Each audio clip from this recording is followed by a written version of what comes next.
Okay, let's continue with ethers now. In the last lecture, lecture 25, we have kind of introduced generally alcohols. Now I'll move to ethers. It's just a general introduction still in lecture 26. This is about naming ethers. So as we have already discussed that ethers have a characteristic functional group, I say, with R linked by oxygen and another R. Those two alkyl groups can be the same. In that case, the ether is named as, it's a symmetrical one. But here, for example, you see unsymmetrical ether because one of the alkyl chain that's bridging the next one through oxygen they are different. I will use a different one. So you have these two R groups bridged by oxygen. That is an ether functional group.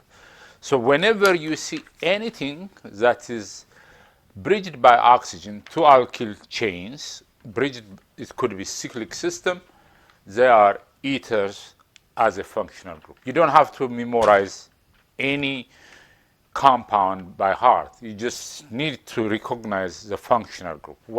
Because that's where the reaction happens, or that's what the property of the chemical comes from. So in this case, I have a metal. Here I have isobutyl ether. So this is a secondary butyl, actually. We call it sec-butyl.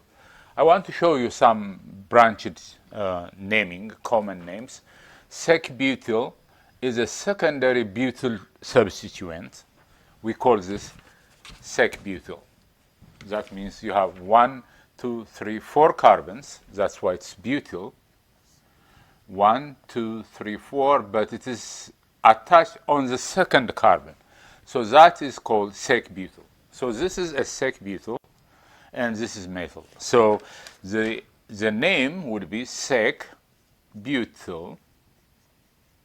methyl ether.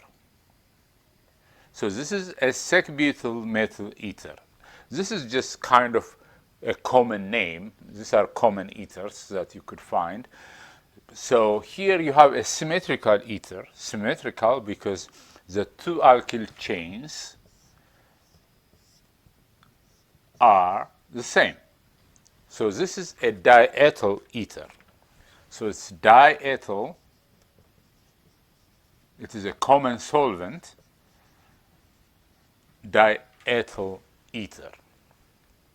So sec-butyl methyl ether or diethyl ether. And you could also find in some cases a cyclic ether. That means within a cyclic system, oxygen would be somewhere in the carbon in the cyclic system. This is a cyclic ether. Usually when the 5-membered cyclic ether is called a common solvent, actually, we use it as a polar aprotic solvent, actually. We use it to dissolve our reactions. So this is called tetrahydrofuran. This is just a common name. So these are named by their common names. Tetrahydrofuran is a cyclic ether. You could have a branched ether like this, a chain, or a cyclic ether as well. So if an oxygen is bridging two alkyl groups in a cyclic system, that's also an ether functional group. So that's some of the common ethers we find. So we give them a common name: sec-butyl methyl ether, diethyl ether, tetrahydrofuran. Those are common ethers. There are also some common alkoxys, meaning that the substituents can be also, like if we name them as a substituent, for example, here it is a methoxy. If you are just using the whole thing, this part is a methoxy. So methoxy is, as a substituent, it is an RO. so that you can attach it to somewhere. So methoxy is this. Methoxy group is most commonly found in natural products, and I encourage you to remember this. CH3O is a methoxy group. Methoxy, if it is two carbons, that is ethyl, ethoxy, this is a substituent. If you have this tertiary butyl system, it is tert-butoxy. We used it as a base, if you remember, with if it is O minus, this is a substituent, but if it was the alcohol and the O minus was a strong bulky base in the elimination reaction. But as a substituent, we call it tert-butoxy because you can attach something on this. So common chains or common alkoxy group, we call them alkoxy because this is alkyl, this is oxygen. So common alkoxys are like methoxy, ethoxy, tert-butoxy, tertiary butyl butoxy. That's what it means. So in a systematic naming, these are the ones I just displayed here are just commonly, by looking at them, we can just say, oh, this is methoxy, this is diethyl ether, that is THF. These are some of common reagents or common ethers that we find. But in general, you need to sometimes see, and okay, this is an ether functional group, but how do I name this? So during naming, what you'll do is this, if you just look at this one, this is ethoxy substituent. Where is that ethoxy? So it is an ether group, basically. It is R, one side. This whole thing, a branched alkane, is also another bridging oxygen. So if we were to name this, we can call it 4-ethoxy octane. Octane because it has 1, 2, 3, 4, 5, 6, 7, 8.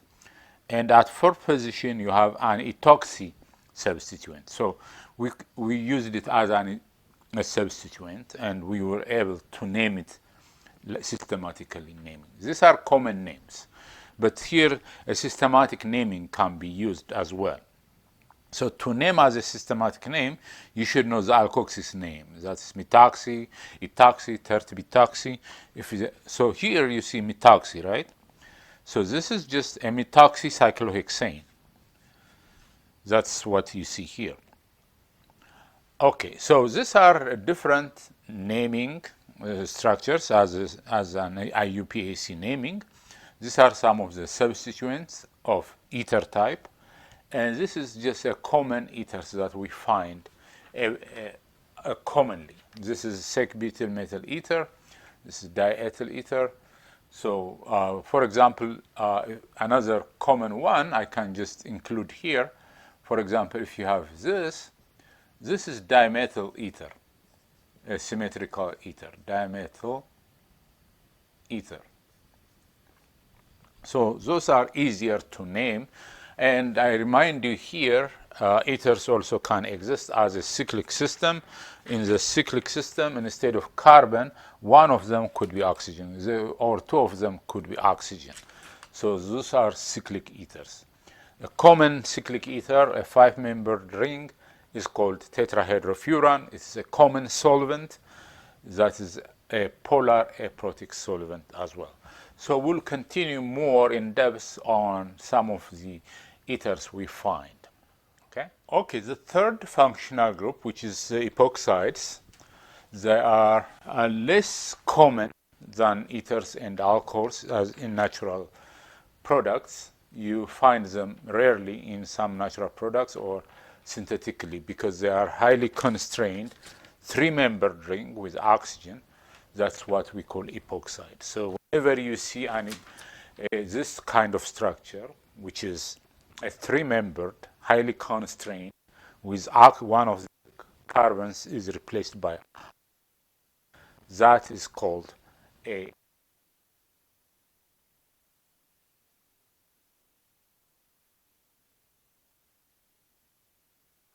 alkene. And if you just oxidize the alkene, you get an epoxide. So this is ethylene oxide. We call it the smallest epoxide is ethylene oxide. So that's the structure. So this is a three-member ring, highly constrained, very reactive. As I already mentioned, that epoxides are not that common, but you would find them, interestingly, in some natural products. So as a substituent, we can call them epoxy, epoxide, and also recently we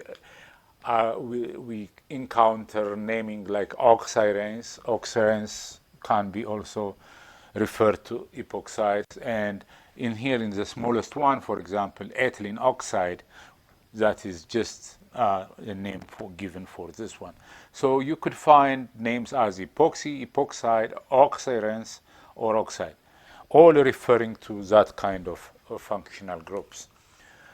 As I already mentioned, they are less common. Therefore, some drugs, important drugs, contain this structure. For example, a heart attack medicine, which is called Inspra or eplerenone, contains an epoxide in the structure. You could find, see the structure, and you see where the epoxide is. So you can just find it in how the structure looks like, and you'll see somewhere in the big structure, you'll see an epoxide group. A COPD drug, which is called tiotropium bromide or Spiriva, is also has an epoxide. So those are rarely that you find epoxides, but some potent or important natural products contain epoxide structure. Let's see how the different namings in epoxides are. For example, here you see a three-membered ring with an oxygen attached to a cyclohexane. So this can be called as 1,2-epoxy cyclohexane. 1,2 because this is carbon 1, this is carbon 2. Across carbon 1 and 2 there is epoxide. That's what this signifies. So in this case, we are naming it like this one by saying epoxy. Okay? So it is a 1,2. Obviously, it has to be 1,2, where to make a three-member ring, they have to be 1,2 position. So another kind of naming using Oxiranes also is encountered. So in that case, if you just look at this, this is an Oxirane group. That is epoxide, as I already told you. We can name them also as Oxirane. So in a simplest case, you could just say 2,2-dimethyl oxirane. 2,2-dimethyl oxirane. 2,2 because this is one position which is containing the oxygen. At 2 position, you have 2 methyl groups. So 2,2-dimethyl. Also, this can be named as well. You can also name it like 1,2. If you just count, this is 1, this is 2, this is 3 carbon. On 1,2 position, you have an epoxy group. So I would call this a 1,2 epoxy. This is to show where the epoxide is. And at 2 position, I have this substituent. So I will just mark it different. So this is a methyl group, right? So that is a 2-methyl, because this is 1,2, 2-methyl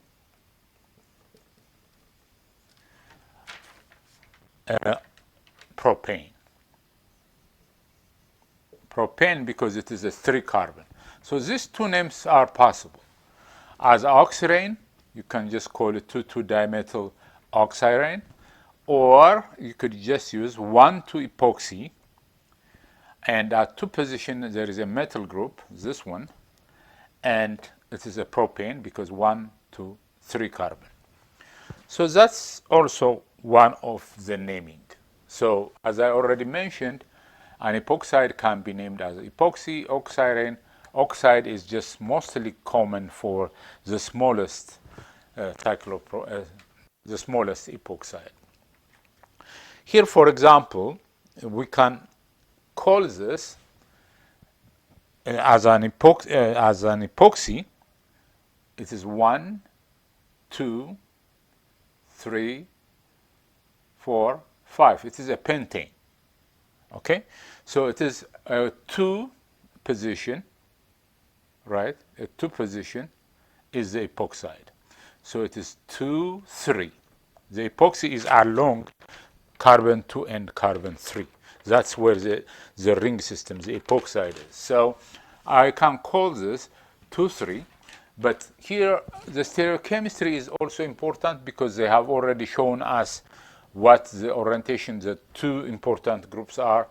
Both are pointing this side. So this is a cis, meaning that the substituents, the 2 larger substituents, are facing towards us. The 2 hydrogen are moving in.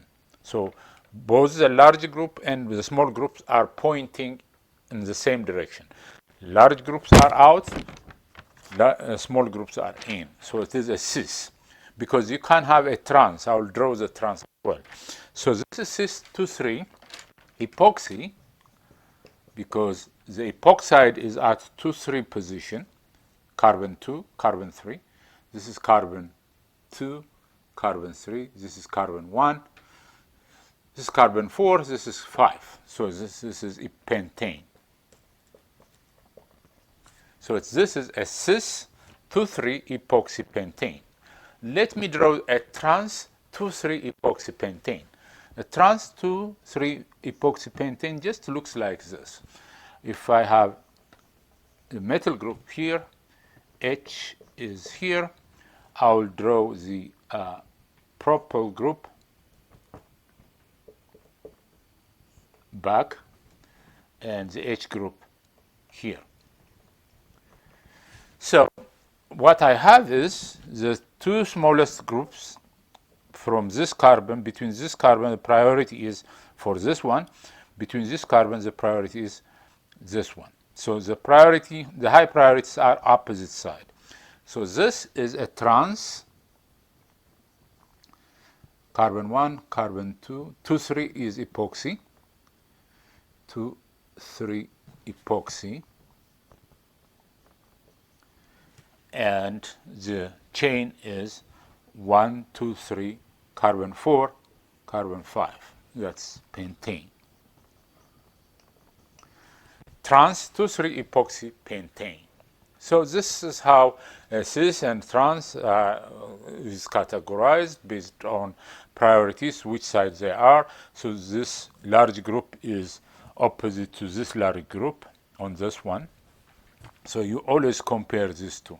This is large group is this one, large group is in this one. So they are opposite face of the epoxide. So this is how you name epoxides. So from now on, with this understanding, I think I would just go back to major chemical synthesis of each one of them. But you need to review, just with more exercises, how to name alcohols, ethers, and epoxide. So with that, we conclude the introductory part of the lecture.